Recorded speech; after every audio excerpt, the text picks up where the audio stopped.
యోసేపు ఎలాంటి వాడంటే అండి, జ్ఞానమును వివేకమును కలిగిన వాడట. ఒకసారి ఆలోచన చేద్దాం ప్రియులరా. జ్ఞానము కావాలని జ్ఞానమిచ్చి దేవుణ్ణి అడగాలి.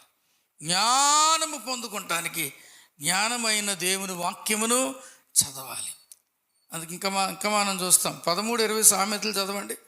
సామెతలు 13:20. జ్ఞానుల సహవాసము చేయవాడు జ్ఞానము గలవాడగును.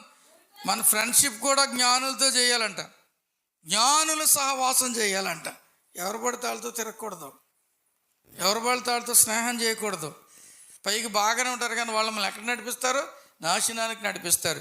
జ్ఞానుల సహవాసం చేయాలి. ప్రియులరా, యోసేపు ఈ రీతిగా శ్రేష్టమైన లక్షణాలు కలిగిన వాడు.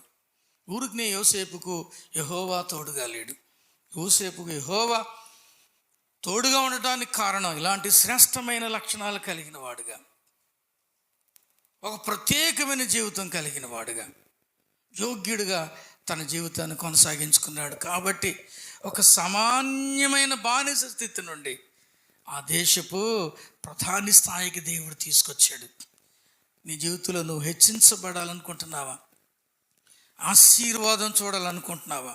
అభివృద్ధిని చూడాలనుకుంటున్నావా? నిన్ను నువ్వు తగ్గించుకొని దైవ చిత్తానుసారంగా జీవించు, వాక్యానుసారమైన లక్షణాలు తెచ్చుకుందాం.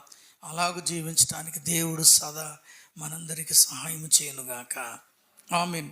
దేవుడి మాటలు మన వినికిడిలో దీవించి మనల్ని బహుగా ఆశీర్వదించునుగాక. ఆమేన్. వందనాలండి.